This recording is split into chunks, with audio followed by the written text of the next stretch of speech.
تحليل دكتور اوفا. الجنزبيل دي يا جماعه النهارده يا جماعه جايب لكم مشروب هيخلي الكرشه في ظهرك. الدجل هو اللعب بايه؟ بامال واحلام الناس.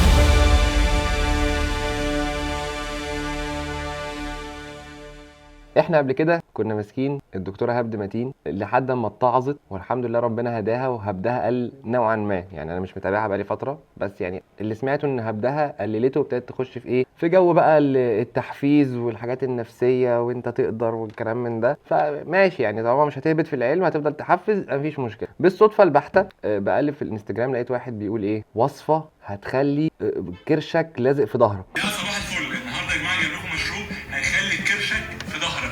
بصوا معايا بقى، تعالوا. ولقيته بعد كده بيتكلم في عطاره، يعني مش عارف يحط الجنزبيل على حب النكناك يطلع مش عارف. بس خلي بالك في عصاير طبيعيه في فريش، وفي عصاير اعشاب اللي هي الروحانيات. هو ماسك الروحانيات. حبوب اللقاح، واخد السكه بتاعه الاعشاب. يعني بيحضرني هنا الفيلم بتاع البيضه والحجر. زر ورد احمر مزنهر ماشي، وحمامه بيضه مشهشهه، اهو كده الشغل. خور وحنه جاوي ماشي، وريالين فضه. شويه امثال قويه قوي على الناس اللي بتتاجر بالدجل. وكان احمد زكي المفروض ان هو راجل مدرس بيتكلم عن العلم والمش عارف ايه، شويه اتجه للدجل بسبب اللي حصل في الفيلم. الناس اللي شافت الفيلم يعني هتفهم. اوهمهم ان هو دجال، لقى نفسه اتنغنغ وبقى فلوس والدنيا. اذا لم اكن زباخ فلا بد ان اكون زباخ. الدجل هو لعب الذكي بامال ورغبات الناس. ويل للعالم اذا انحرف المتعلمون وتضيع المثقفون. الدجل هو اللعب بايه؟ بامال واحلام الناس. وقال لك ويلا للعالم اذا انحرف المتعلمون وتبيض المثقفون. ودكتور اوفا. اللي سمعته وتوصلت له ان هو دكتور علاج طبيعي بيبيع للناس اعشاب في العياده، بيتباهظ بالمثقفون وبيوهموا ان هي بتديهم الحل السحري للتخسيس. هفتح الودع وارطس الجدع واعمل حجاب مسحور. وطبعا لما عملت الفيديو الريل على الانستجرام، هو تقريبا عنده جروب كوميونيتي وهو بيضحك على فئه البنات وبيوهمهم. والبنات ده اكتر ناس عايزه الحل السريع، تك تك تك تك، عايز اخس بسرعه، عايز مش عارف ايه. فبيوهمهم وبكلمه حلوه. والبنات دايما اي حد بيلعب على العواطف ويهرج ويهق ومقي ويعمل بقى كلمتين حلوين وهزار وضحك. سر نجاح اي ساحر اساسه حاجتين: ثقته في نفسه وقوه اعتقاد الناس فيه. يا ابني انت مالك ومال الحاجات دي؟ ايه اللي يخليك تحشر نفسك في التجارب دي؟ الناس ما تقول بقى الضحكه السمكه، يقول انت منافس منه وبتاع عشان هو اوسم منك. انا اصلا راجل بماسك. راجل وشي مربع. بتكلم على وسامه هنا، راجل وشي مصفح. هو بيديهم ايه، جرعه حنان مع جرعه دجل. فتقريبا بعد ما انا نزلت فيديو هو راح اداهم ايه، بنات في واحد بيشتمني. انا جالي مثلا ما لا يقل عن 60 كومنت من 60 بنت. اوفا. حبيبي قوي اوفا. حبيبي، انت غيران منه عشان هو مش عارف ايه، انت غيران منه عشان هو جميل. شايف البني ادمين اللي ناقصهم ديول ويبقوا بقر.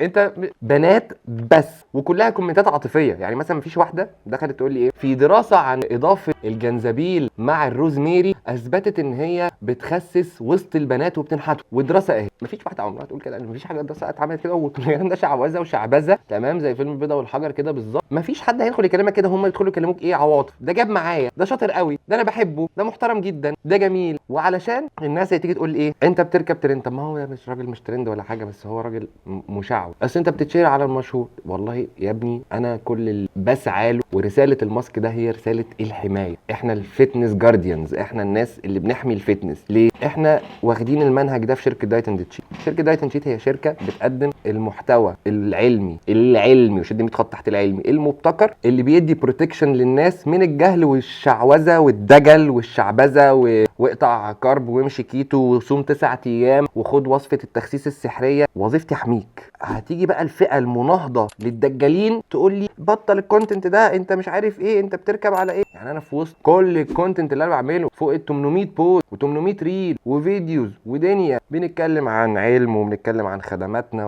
وبنتكلم عن تمرين وبايوكيمستري وبايوميكانكس وبنتكلم عن كل حاجه في الدنيا. والفيديوهات اللي بحذر منها من الناس المشعوذه الدجالين اللي بيتاجروا باسم العلم، بقيت مش لاقي محتوى في الموضوع، وما فيه ان وجب ان الناس دي تقف عند حدها، علشان ما يجيش امي ولا امك ولا اختي ولا اختك ولا اي حد يغرر بيهم، حرفيا يغرر بيهم، ويلاقوا نفسهم ماشيين على وصفه خل التفاح بعصره ليمون مع ذره حبهان، قرحه في المعده، ولا يحصل لهم بلوه زرقاء، ولا يحصل لهم اي حوار من واحد دجال مشعوذ. النجاح مضمون. ازاي بقى؟ خوف الناس من المستقبل بيسبب لهم قلق، والقلق بيخلق الاستعداد لتقبل الايحاء، وفي ظل الايحاء الناس بتصدق اي حاجه. ده غير ان عرفته ان هو بيروح هناك، اول ما الناس بيدخلوا له كده الناس في العاده بتاعته، يعني كومنتات الناس هي اللي قالت لي من الناس اللي راحت له، انه بقى بيروح بايع حقن التخسيس السحريه واعشاب التخسيس الهلاميه. وخلي بالكم زي ما حللنا وصورنا التحاليل، وارد جدا نبعت مندوبنا السامي يكشف ونصور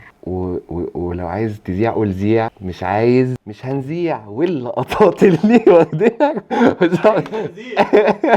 ولو مش عايز هنذيع برضو، مش عايز هنذيع. تحذر من الدجل، ونبعت حد يروح مشغل كده التسجيل الجميل كده وهو قاعد يسمع. يبقوا خدوا بقى الموبايلات من العملاء قبل ما يدخلوا العياده علشان ما يشوفوش الشعوذه بتاعتكم. هخليه يجيب كاميرا في قلم هيدن يصورك برضو جوه وانت بتبيع له الشعوذه بتاعتك. خبر اسود.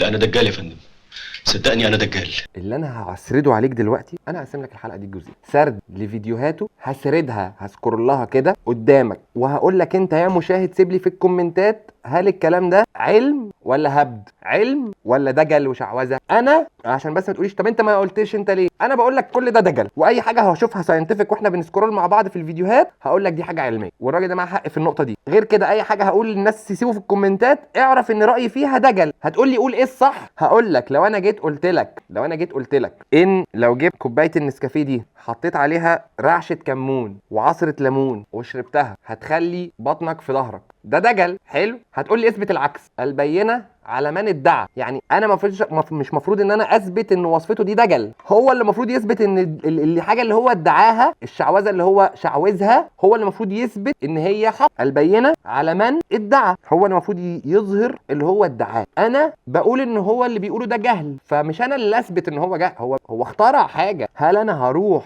اجيب ابحاث تقول ان رعشه الكمون اللي هو اخترعها مع مش عارف في الروزميري دجل؟ هي حاجه مش موجوده في الكتب اصلا، هو اخترعها الفها قدام الكاميرا عشان يضحك على فئه البنات اللي دخلت تكتب لي الكومنتات دي. البينه عليه هو مش عليا انا اللي بقوله لك ان الكلام ده دجل شعوذه. الدربندوخ كنا شباب وبقينا شيوخ. نبتدي بسم الله الرحمن الرحيم. انا هفتح فيديوهات عشوائيه. اول فيديو، اقوى مشروب هيخسسك 6 كيلو في 21 يوم. وخلي بالك دكتور اوفا بيضحي وبيثبت لك بالدراسه ان ال6 كيلو في ال21 يوم تحديدا، وهو عارف وهو المشروب هيعمل كده. فتعالى نسمع ايه المشروب. اشرب معلقه كمون على ربع معلقه جنزبيل على ربع معلقه كركم مغليين، هتاخدهم قبل وجبه الغداء وقبل وجبه العشاء. ويا ريت نحط 3 حبات فلفل اسود عشان نفعل ماده الكركمين اللي جوه الكركم. طبعا نخلي بالنا من الناس اللي عندها التهابات في المعده، هتفرق معاك جدا في رفع معدل. لا يا راجل لا يا راجل، ده ايه ده؟ خدت بالك من الناس اللي عندها التهابات في المعده؟ طب واللي ما عندهمش هتجيب لهم؟ يعني اللي ما عندهمش هنجيب لهم التهابات، بس اللي عندهم تعملوش. طب اللي عندهمش هنجيب لك 3 حبات فلفل اسود عشان زر ورد احمر مزنهر. ماشي. هو خلي بالك فعلا دي حته ساينتفك. خلي بالك ان الكركمين ما بيشتغلش غير معاه فلفل اسود. بس هل ده هيخسسك 6 كيلو في 21 يوم؟ لا، بس عشان بس الناس برضو اللي عشان ساينتفكلي فعلا ماده الكركمين لازم معاه فلفل اسود عشان تشتغل، ده بجد. ماشي، بس مشروب مش هيخسسك 6 كيلو في 21 يوم، دجل مقنن. الحرق والتخلص من الدهون الحشويه الموجوده في منطقه البطن. ويا ريت نشرب كل يوم كوبايتين ميه دافيه على الريق، وواظب على الوصفه دي لمده 21 يوم. وخلي دايما السناكس بين الوجبات حاجات لونها خضراء. حاجه لونها خضراء، اي حاجه لونها خضراء. افوكادو. اصل افوكادو ده دهون، بس لونه اخضر. هيا دك حفيفي ها. افوكادو. ايه اللي خلى الموضوع قبل وجبه الغداء وقبل وجبه العشاء و3 حبات فلفل اسود مع رشه الكمون مع الكركمين مع الدنيا سن نمله الدبانه اسفل منتصف الهدف؟ سيب في الكومنتات يا باشا رايك العلمي في الوصفه بتاعت الدهون الحشويه دي. طيب، اقوى فاكهه للتخسيس وانتاج الكولاجين. هو بسم الله الرحمن الرحيم ما ينفعش حاجه بالموجب تنتج سالب، يعني ما ينفعش حاجه كلها سعرات داخله تبقى بتخسس، يعني مفيش فاكهه هتتاكل فهتسحب من جوه، يعني هي بتدخل سعرات، حاجه داخله، شيء داخل ما ينفعش يسحب من جوه ويخسس. فنسمع ايه الفاكهه اللي بتخسس وبتنتج كولاجين؟ نسمع. يا جماعه تفاحيه خضراء كل يوم الصبح على الريق تحفه جدا في تنشيط الكولاجين اللي في البشره. اي ست عايزه تحافظ على بشرتها وتخلي بشرتها نضره وعندها دايما انتاج وتجديد للكولاجين تاكل كل يوم تفاحيه خضراء على الريق. اولا فيها مالتي فيتامين، فيها انتي اوكسيدانت، حلوه جدا لجهاز المناعه، حلوه جدا للجهاز الهضمي، كمان بتخسس لانها غنيه بالالياف، وكمان بتساعد على تحسين مستويات السكر في الدم. لو عجبك المعلومه شيرها. والسلام عليكم. اولا تعالى نتكلم على الكولاجين. تعالى يا دكتور جاد، الكولاجين ده عباره عن ايه؟ الكولاجين ده عباره عن احماض ايه؟ معلش، ده عباره عن احماض امينيه. فلو هناخد حاجه، لو حط تحت لو دي هناخد حاجه تطلع كولاجين، فالحاجه دي غالبا هتبقى حاجه من ايه؟ مشتقات الايه؟ بروتينات. التفاح مفيش فيه جرام واحد بروتين تقريبا. دكتور عبد الله جادو. دكتور بجد. دكتور سك لي بقى يا ابني على خشونه الركبه وخشونه المفاصل واي خشونه في الجسم. انت هتاكل تفاحه خضراء طلع لك كولاجين في المفصل يرجع تاني، طلع لك كولاجين على البشره، حب الشباب يروح كل خير من التفاحه وان شاء الله يعني. ده كلام جاهز. سحر التفاح الاخضر. فالتفاح الاخضر فيه سعرات ايا كان كام رقم السعرات بالظبط يعني. فالتفاحيه لما هتدخل لك كميه السعرات دي مش معنى ان هي فيها الياف. طب ما العيش فيه الياف، كل عيش هتخس. اي حاجه ممكن تاكلها ممكن تلاقي فيها نسبه الياف، حتى لو الحاجه دي مش، حتى لو جانك فود ممكن تلاقي فيه نسبه الياف عادي جدا جدا. فهل الحاجه اللي فيها الياف بتخسس؟ اصل قال لك ايه؟ قال لك عشان فيها الياف. اللي يسمع الفيديو هيلاقي كده. طبعا ده جهل باين وما تشيرش المعلومه. والسلام عليكم. الكورس المدمج للتخلص من مقاومه الانسولين. يا جماعه مقاومه الانسولين هو مؤشر ربنا خلقه عشان تلحق نفسك قبل ما يجيلك سكر. الحق نفسك ضروري جدا، خساره. المقاومه دي مرض بيتعالج مجرد ما بننزل منطقه الدهون المتراكمه في الجزء البطن بالذات الخصر دوت. هتلاقي نفسك بفضل ربنا عالجت مقاومه الانسولين وما جالكش سكر. اما لو اهملت هيتحول بعد كده لسكر نوع تاني، وبعد كده يتحول لسكر نوع اول. فلازم تعالج مقاومه الانسولين بالكورس المدمج. هو مالش حاجه، بس هو كاتب على الشاشه الكورس المدمج لتخسيس الدهون، فاحنا عايزين نشوف الكورس المدمج ده بعدين. اسرع طريقه لحرق الدهون. يا جماعه اللي عايز يخس بجد بجد والله العظيم وعايز يجيب نتيجه خياليه وجسمه حرقه يفضل مستمر باستمرار، ما يقفش الحرق، ما يبطلش يشتغل، الوزن ما يثبتش، ما يحصلش فقد في العضلات، تخس دهون صافي، وشك يفضل حلو جدا، لازم تواظب على المشي ساعه كل يوم مع شرب ميه بكميه كبيره جدا. هتخليك تخس في اسرع وقت ممكن، وده اقوى وصفه بجد للتخسيس، طبعا مع جلسات النحت والكورس المدمج. طبعا مع ايه؟ والسلام عليكم. انت ده انا ده انت يعني هنيجي نشوف، هنبعت حد يشوف يحلل جلسات النحت والكورس المدمج. ايه جلسات النحت والكورس المدمج دي يا دكتور؟ والله ما خدتهاش، انا بقالي 6 سنين بدرس طب ما خدتهاش في الكليه. جلسات النحت والكورس المدمج. طب يعني هو قال لك المشي عشان ده هوك يجيبك، بس طبعا مع ايه؟ جلسات النحت والكورس المدمج. لوحده ينفع؟ لا لازم؟ طبعا مع جلسات النحت والكورس المدمج باكج. جلسات النحت والكورس المدمج دي ايه يا دكتوره بقى؟ دي النصبايه اللي الدكتوره بيضحك بيها على الناس، اللي احنا طالعين في الفيديو ده نحذر منها علشان الناس المغرر بيهم ما يضحكش عليهم تاني، وشله البنات المحموقه علشان الدكتور وخواتمه الكتيره اللي بيلبس شويه خواتم روشه فشخ، بيلبس خواتم كده تحس انه ايه، عارف جرين لانترن اللي كان بيطلع من الخاتم مصباح كده وفانوس وبيتصور بيها صور وسيمه. انا وشي مربع قلت لك مش هتكلم في الوسامه، بس مع الخاتم انا لابس دبله. سيك من الدبله عشان عايزين نخبيها. لا مش هنخبيها طبعا، هنظهرها عشان بس المدام ما تقفل، بس هنظهر الدبله ونتخيل ان هي خاتم من خواتم دكتور عفيفي الايه؟ الوسامه. دكتور عفيفي ووسامته في الصوره الجانبيه مع كم الخواتم الهائل، صف خواتم قاهر قلوب العظام. فالعذارى داخلين دلوقتي ايه؟ دكتور عفيفي لا ما تجيش يا دكتور عفيفي لا. كان كل فئه وليها مناهضيها، يعني لما جيت رزعت الهبد متين سلختها لقيت مناهضيها من انصار الكيد. دكتور عفيفي دلوقتي المبهورين بالوسامه العنيفه. ده الفيديو اللي انا عملته على الانستجرام، وده كان سبب ان انا اقفشك. ده طلع لي في الاكسبلور يا دكتور، امسحه عشان الفيديو ده كان وحش عليك.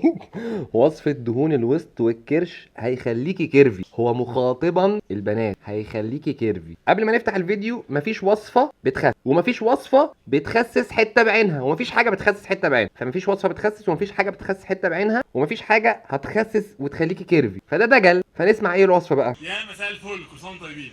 النهارده يا جماعه ناس كتير تطلب مني عايزين حاجه، عايز اعمل وسطه يعني الست ازاي تقدر تعمل وسط ليها بمشروب طبيعي حلو جدا جدا وبينحش منطقه الوسط، بيساعد على ظهور الوسط يا جماعه. حاجه كده جامده جدا، بس ده خاص فقط للسيدات. هو مشروب القرفه مع الروزميري، تحفه يا جماعه. قرفه مع روزميري، هتغلي القرفه وهنجيب عودين روزميري ونقعهم لمده 10 دقائق وبشربهم بعد كل وجبه. هيساعدكم جدا، جربوها بعد الفطار وبعد الغداء وبعد العشاء وكوبايه قبل ما انام. تحفه تحفه تحفه. ادعوا لي بعد شرب المشروب ده. فده عليك. والسلام عليكم. السلام عليكم دي تطلع بعديها ايه؟ طيب ده طبعا اتكلمنا عليه، ومأساة ان انا كمان اخصص مشروب لفئة واخليه بينحت الوسط. جهل باين، مش هنتكلم فيه اكتر من كده. هنخش على فيديو ايه اللي بعد. الكورس المدمج هتخس اكتر من 70 كيلو. اقوى كورس لنحت الجسم والتخلص من الدهون الزياده والوزن الزايد هو الكورس المدمج. تعالوا بصوا معايا يا جماعه دلوقتي. عمل بيفور وافتر مع واحد. هتخس 70 كيلو من وزنك وبدون جراحه. النحات الساحر، تحدي 100 يوم مع كورس جلسات نحت دكتور وما اوتيتم من العلم الا قليلا. فانا ايه مش عارف. طيب اقوى وصفه لسد الشهيه في الشتاء. في خبر عاجل جالنا دلوقتي. ايه ده؟ بص عليه الستوري بتاعه. بنات فقط للتواصل فرع التجمع فرصه عمل دك العفيفي. ودكتور عفيفي اصلا عامل لي بلوك، فاحنا بنجيب من على موبايلات ناس تانية. حتى في التوظيف بنات فقط. عشان ايه؟ الخواتم، الدقن، الوسامه. والسلام عليكم. مشروب سحري للتخسيس وعلاج كل الامراض. الله اكبر عليك. كلية الطب موتوا يا دكاتره موتوا. ايه المشروب ده؟ تعالوا قطعه الجنزبيل. يا صباح الفل. قطعه الجنزبيل دي يا جماعه الفريش فيها سحر لاي حد بيعاني من ارتفاع الكوليسترول او الدهون الثلاثيه. اي حد عايز يحافظ على دهون دم سليمه، يحافظ على القلب، يقوي المناعه، عايز يخس، عايز يتخلص من دهون الكرش، ما يسيبش القطعه دي، يستعملها بشكل يومي كوبايه او مره او مرتين. عن طريق ان انا بقطعها، اقشرها كويس واقطعها قطع واغليها على نار في اناء مغلق لمده 10 دقائق، وبعد كده بشرب الكوبايه او كوبايتين في اليوم. هتساعدكم جدا في حل مشاكل تخسيس، حرق دهون الكرش، تقويه المناعه، غسل دهون الدم كلها. الكوليسترول يا جماعه بيتغسل فعلا، بيقل بشكل رهيب. والدهون الثلاثيه، حل مشاكل مقاومه الانسولين وتجلس المبايض. سحر بمعنى كلمه سحر. احبكم في الله، شيروا المعلومه، والسلام عليكم. النحات الساحر. قطعه الجنزبيل بتغسل الدم. خبر اسود. لا انا دجال يا فندم، صدقني انا دجال. الكيوي يا جماعه، الكيوي من احسن الفواكه اللي في الدايت، لانه غني جدا بالفيتامينز والمعادن، وكمان هو قليل السعرات. الواحده بس فيها 43 سعر حراري. الوصفه بتاعت النهارده يا جماعه هي لعلاج الامساك، لان الامساك من اكثر المشاكل اللي ضد الرجيم. اي حد ما بيخش الحمام بشكل يومي منتظم معدل حرقه بيقل وبيقلل في معدل النزول. الوصفه عباره عن بجيب قطعه كيوي يا جماعه، بقشرها، بغسلها كويس عشان اشيل الوبر اللي عليها، وبقطعها كويس جدا لقطع صغيره. بقطعها قطع صغيره جدا زي ما انتم شايفين كده. وبالقشر بتاعها يا جماعه، بقشرها لمده 7 ايام. طبعا ما تستغربش، عادي طبعا مش باين خالص يعني. هتاكلها يا جماعه لمده 7 ايام على ريق، بعدها بشرب كوبايتين ميه. فين الوصفه؟ هو قطعها. هيساعدك جدا في التخلص من الامساك المزمن. بحبكم في الله، شيروا المعلومه، والسلام عليكم. هو فين الوصفه؟ هو قطع كيوي وكاله بقشره. خبر اسود. لا انا دجال يا فندم، صدقني انا دجال. تخلص من الامساك. كومنتات. انا صامت. طبعا ده مشروب هيخلي بطنك لازقه في ظهرك. يا صباح الفل. النهارده يا جماعه جايب لكم مشروب هيخلي كرشك في ظهرك. بصوا معايا بقى، تعالوا معايا. هنجيب يا جماعه المكونات عباره عن ورق الغار. بجيب 3 ورقات غار مع 3 حبات قرنفل، وبغليهم يا جماعه. باخدهم مشروب صباحي بعد وجبه الفطار، بغليهم كويس وبحضرهم كمشروب بعد وجبه الفطار. بالليل نفس الوصفه يا جماعه، بجيب برضو ورق الغار او ورق اللورة وبغليه مع قرفه وبشربه قبل ما انام. المشروبين ده يا جماعه بجد سحر، هيخلصك من الكرش وهيخليك تحفه وكرشك هيخليك في تحفة. ظهرك وانسى الكرش بعد كده. حبكم في الله، خير المعلومه، والسلام عليكم. الوسامه مش اوفر دوز. اوفر دوز غيره من الوسامه. ايوه اكتب لي في الكومنتات انت غيران منه ليه. انا غيران، مش قادر. الوسامه انا غيران. ايوه الوسامه وانا وشي مربع مش مستحمل كم الوسامه اللي انا شايفها. والكاريزما في مش عارف اقلدها، مش عارف اجيب كاريزمته يا جماعه، مش عارف. انا يا جماعه مش جاي اتكلم على كاريزمته والله بهرج. ايه ده يا فئه البنات اللي بتصدقوا الكلام ده؟ اين عقولكم؟ مفيش حد في قرايبكم طبيب؟ مفيش حد في قرايبكم اخصائي تغذيه؟ مفيش حد في قرايبكم يعقل تروحوا تسالوه؟ في واحد دجال بيقول لنا شعوذه ووصفه ورق اللورة ووصفه الروزميري شوربه لحمه دي وتعمل بيها شوربه فعلا زي الفل، لكن تتبل بيها فراخ تتبيله بتتبلك حضرتك ده بيتبلك متبله مالك متبله دلوقتي بالتتبيله اللي هو بيعملها لك دي.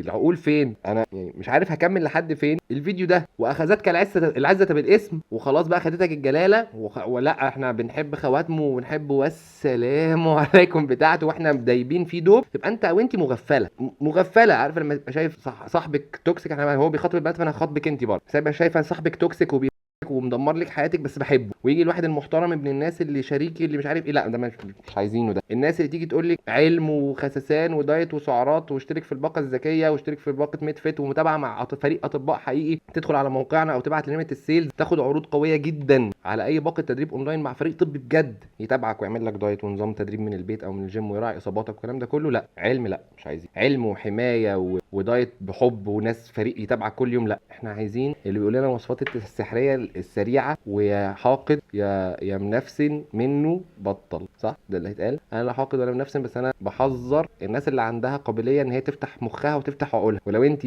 من اللي هتاخذهم من العزه بالاسم فانت مغفله، دي قصتك مش معايا بقى، مع حالك ربنا معاكي. ودمتم لبعض مؤيدين ودمتم ان انتوا بتدوا له فلوس علشان هو يكبر وانتوا تخسروا وما يحصلش اي حاجه جديده في حياتكم مع حالكم. كل من هو شاكل اوفا اللي عامل التخسيس كورس المدمج وجلسات النحت واللي عامل حقن البيبتايد احذروا، عشان في حمله زي حمله البروتين بورز كده وهتبقى دشمله وهدخل كل عياده فيكم وهفضح كل من هو بيبيع دجل وشعوذه للناس. ولو انت متحمس للحلقه دي، حلقه العام تحاليل الهبادين شخصيا وعياداتهم ومنتجاتهم، سيب لي في الكومنتات متحمس. متنساش تعمل فولو وسبسكرايب وتفعل زر الجرس. تدخل على موقعنا لو عايز تشتري اي برنامج من اول الباقه الذكيه لحد باقه الجولدن اليت اللي متابعه معايا انا شخصيا. ودايما دمنا حماة للفتن، ويلا نعمل حلقه مع بعض.